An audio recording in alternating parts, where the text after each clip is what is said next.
Humans have built robots to fight an interplanetary war, but the robots have formed their own army, and they're infiltrating the humans by stealing their faces. The year is 2078, and humans have reached distant solar systems. Mining operations are being conducted on distant planets under the orders of the New Economic Bloc, or NEB. On a planet called Sirius 6b, a substance called beryllium is discovered, and it is believed to be the solution to the world's energy crisis. However, mining beryllium releases lethal doses of radiation. A group of scientists and mine workers called the Alliance demand that beryllium mining operations be stopped immediately, and the NEB responds by declaring war on the Alliance. They bomb Sirius 6b with nuclear weapons, almost destroying the planet. NEB and the Alliance factions on Earth engage in a Cold War, but the fighting stays on Sirius 6b. In the present day, the war has been going on for 10 years, but survivors of both sides on Sirius 6b are about to face a new enemy. The soldiers on an Alliance base observe that a lone NEB soldier is approaching. As he approaches the base, machines making a screaming noise start moving underneath the sand. He shoots a few of them, but when he realizes there are too many of them, he raises something in his hand and screams. One of the machines jumps out and slices his hand off. Another slices his leg, and finally one aims for his face and kills him. The Alliance soldiers inside talk about how they're glad the machines are on their side because they created them. Captain Chuck arrives, and one of the soldiers informs him that the NEB soldier was carrying something in his hand. Chuck goes out to investigate. Chuck finds that the screaming machines, or screamers, are sucking the sliced parts of the soldier under the ground. He grabs the hand carrying the object and finds that it is a message addressed to him and the Alliance commander, Joe Hendrickson. Chuck brings the message to Joe, and they find out that it is from the NEB, proposing peace negotiations. The message contains a map of the NEB base that they can use to get safe access and begin the dialogue face-to-face. Joe is suspicious as to why only one soldier would show up to deliver this. He does not believe the message is legit. Joe speaks to the head of the Alliance, Secretary Green, back on Earth. He informs them that another source of beryllium has been discovered on a planet called Triton 4, and mining it does not release radiation.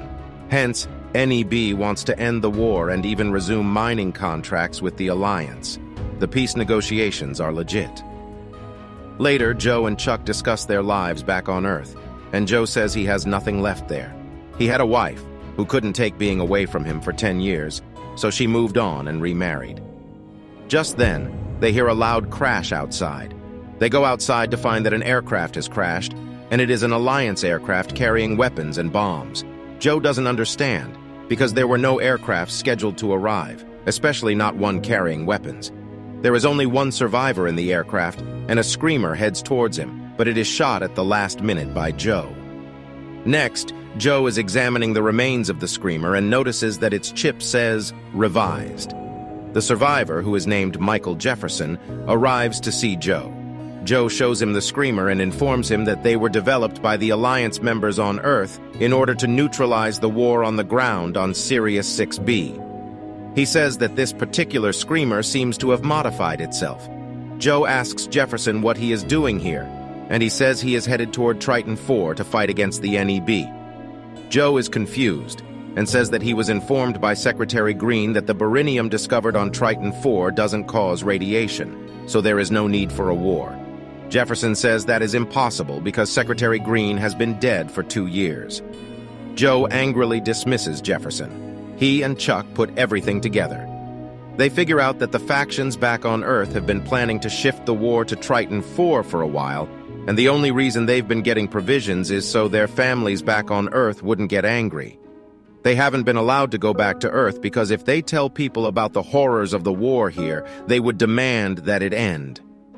Joe figures out the peace offering was not from NEB leaders back on Earth, but from the NEB leaders here, because they've figured out the same thing. He prepares to go meet them. Chuck says he wants to go with him, but Joe says he needs someone to command this base. He decides to take Jefferson along with him. Chuck gives Jefferson a tab to wear on his wrist. The tab is what prevents the screamers from attacking them. The screamers look for signs of life, so the tab makes their heart rate appear flatlined, fooling the screamers. Jefferson and Joe head out. On the way, Joe explains to Jefferson that the designs for the first screamers were sent to them by the Alliance back on Earth. But since then, the process of making the screamers has become automated and takes place underground. Basically, the screamers make themselves now. No one has gone underground to check the process ever since, out of fear of being sliced in half. Jefferson sees a rat get killed by a screamer and asks if the screamers eat them. Joe says dying meat gives off methane gas, which may be used as fuel by the screamers, so in a way they might be eating the rats. After a while, they spot something moving in the distance. They discover that it's just a little boy.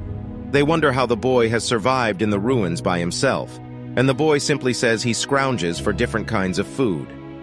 The boy repeatedly asks if he can come with them, and Joe says no, promising to come back for him later. Jefferson convinces Joe to take the little boy along. Night falls, and they set up a fire and go to bed. While Joe is playing with the little boy's teddy bear and reminiscing about his childhood, he notices a screamer in their vicinity. He checks his tab and it's on, but then he notices that Jefferson has taken his tab off.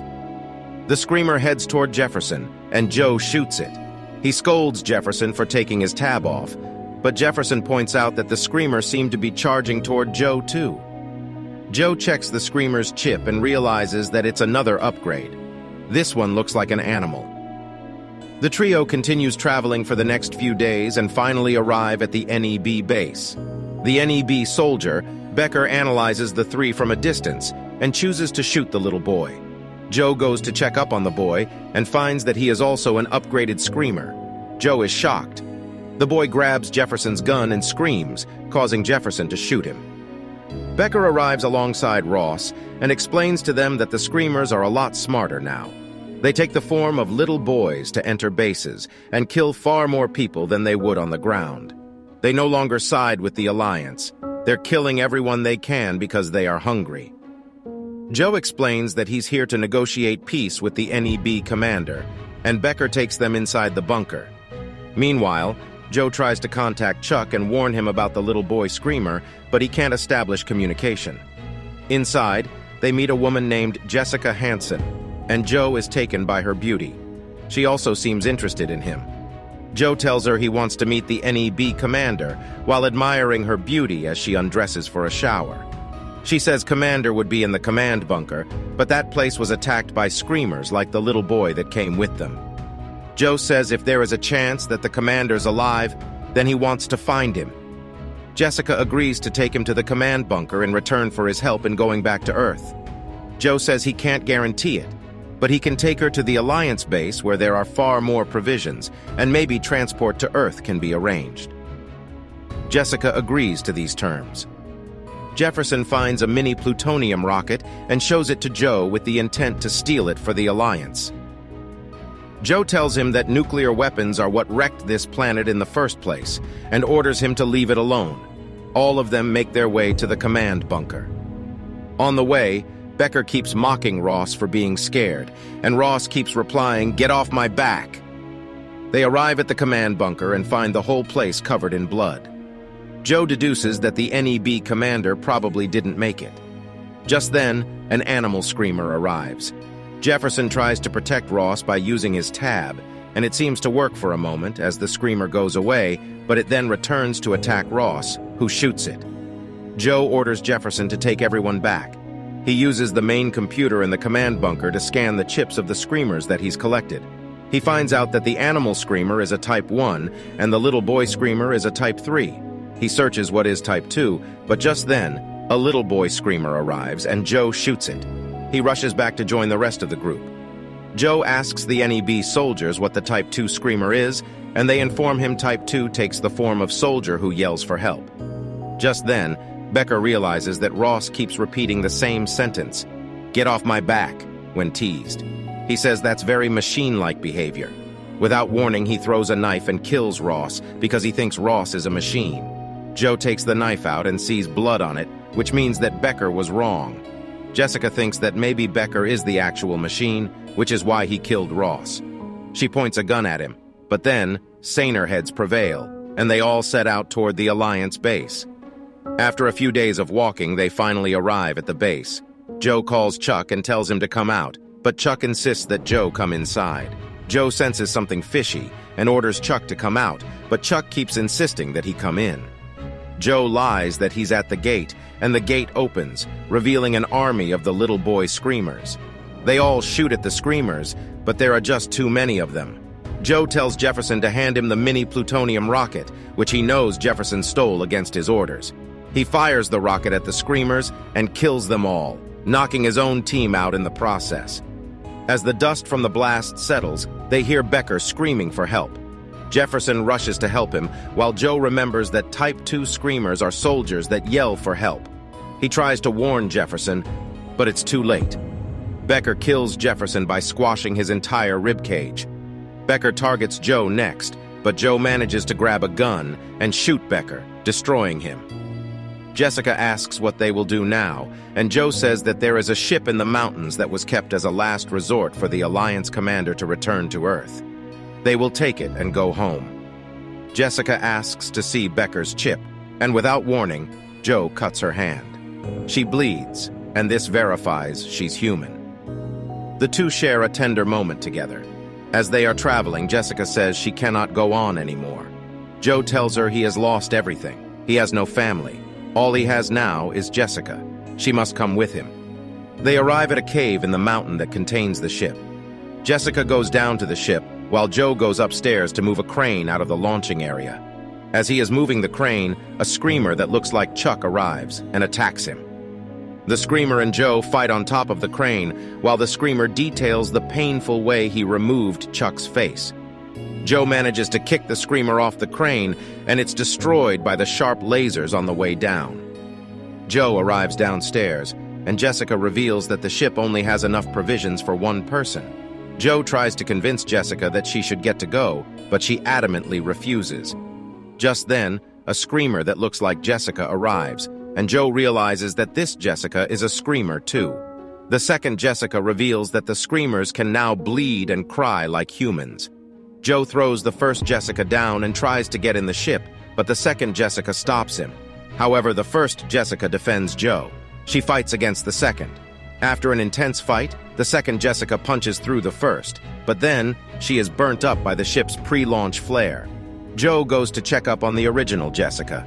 She apologizes to him and says she did not want to hurt him. Joe says they've learned to fight each other now, so they're growing as a species. Jessica says that's not all she's learned. She also learned how to love from Joe, and then she dies. Joe gets on the ship and begins his journey back to Earth. He still has the teddy bear from the little boy screamer. As the ship is flying, the teddy bear moves. The end. Thank you for watching. Be sure to like our channel and subscribe if you enjoy content like this. Also, let us know what movie you would love us to recap for you.